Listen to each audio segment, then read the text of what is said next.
Hello and welcome to a very exciting tutorial about the use of design patterns, specifically declarative design over iterative design, and why it's a much better way to design code, and sort of what that means. And we're going to do it through the medium of looking at a text-based video game. So here is the iterative approach. And I want to show what it does when we run it. So it starts by saying, "Welcome, adventurer. You must embark on a journey to find the lost treasure of the ancient dwarves. You'll be given a series of choices and you must choose wisely. Let's begin. You're standing in a dark room. What is your character's strength?"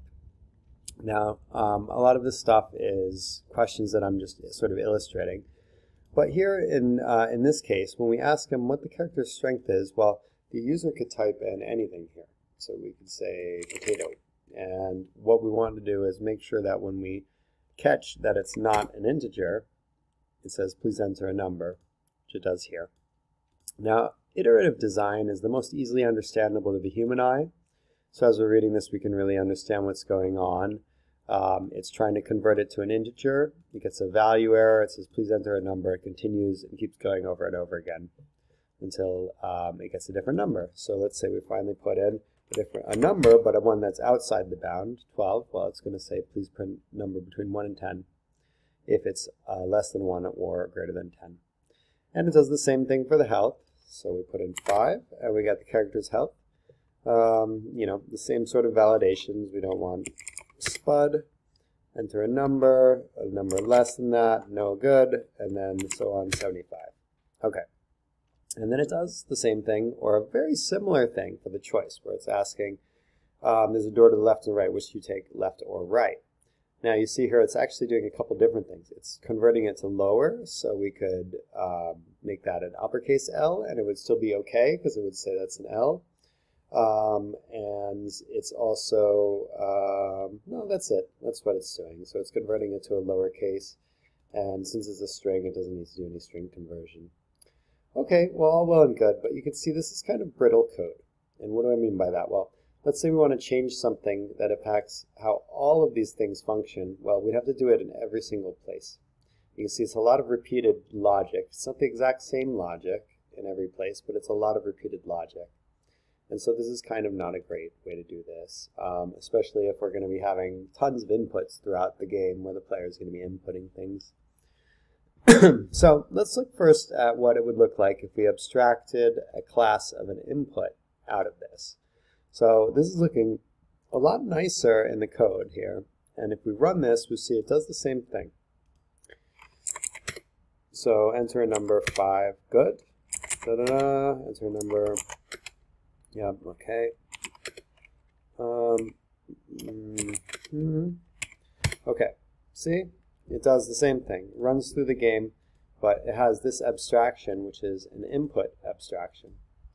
And so this is already looking better from our game code. Look how much smaller it is. And you might think, oh, we've got a great abstraction going on here. But in reality, it's not a heck of a lot better. So when we look at this, we can actually see the input's not doing anything except taking in a prompt. And then most of the logic is happening here. And if we look, it's a strength input, yeah. It can only be used in one case, which is asking, what is the character's strength? You know, that's not very useful. We could never use this input again for anything but asking what the character's strength is. And it does all the same code in an iterative way.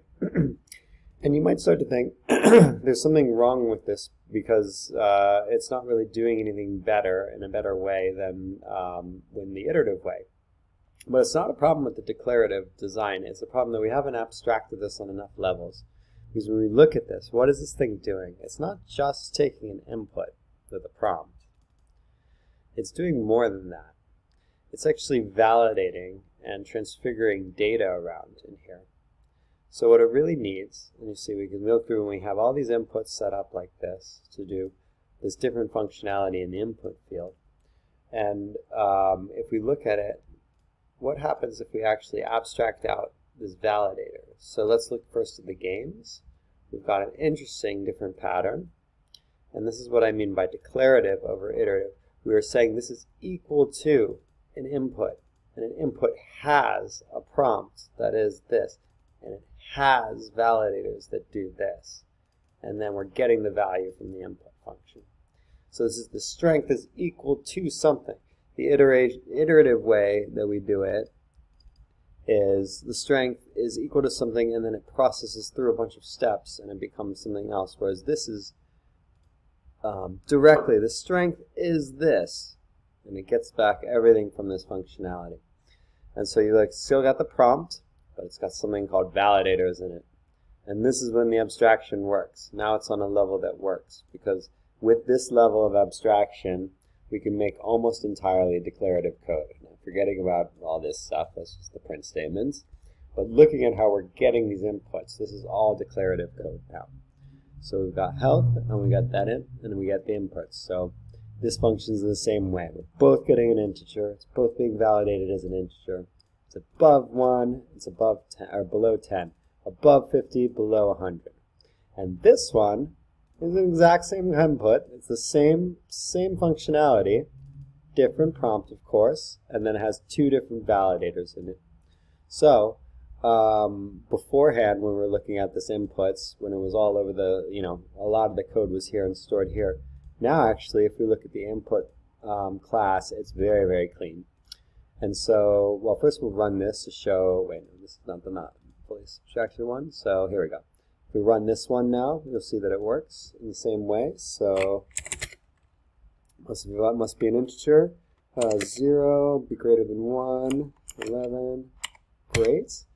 Character's health, 25, let's say 75, good. And left to right, let's do blah, and then must be blah, blah, right, good.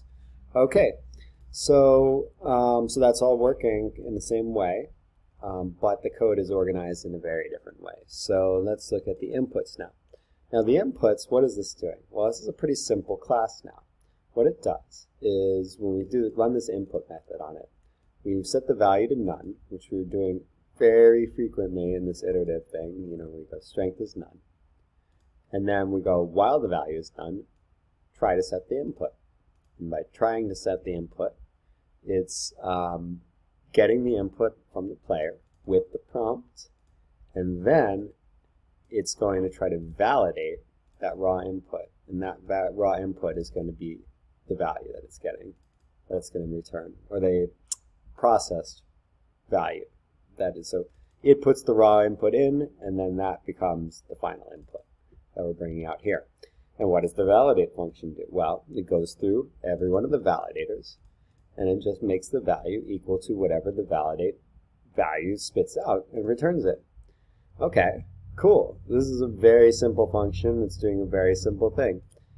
It's not running any of the validation itself. It's outsourcing that to the validators that are going to be doing. So let's look at the validators now. Again, simple. Oh, pleasant. A lot of the functionalities here, but look at this. So simple to understand because everything in here, and this is the key thing, everything in here is doing one thing. The inputs are inputting and then calling the validators. The validators are validating, and they're all validating one thing. The integer validator is validating whether it's an integer. The lowercase validator is validating whether, well, it's checking whether it's a string, but then it's making it lowercase if it is a string. That's kind of doing two things. I'll let it slide here because, truthfully, we could actually make a third abstraction. We have validation, and then we have transfiguration of data. So they could have transfigurers if you want. But this level of abstraction seems to work pretty well. So we don't have to do that. And this is kind of the purpose of the video in a way, is that once you get to this level of just really nice declarative code, you're done. You don't need to really abstract it much more than that. And that's really the beauty of it. It's like this declarative, it's almost like a benchmark that you can say, okay, this is good code at this point. So, yeah, we look at the choices. It has to be, you give a series of choices as a list, and it has to be one of the choices. And the below validator has to be less than, has to be greater than. Is that not beauty code or what?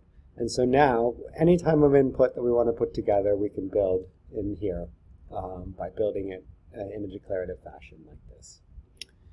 And so that's the tutorial. I hope you enjoyed and learned something from this. And yeah, thanks for watching.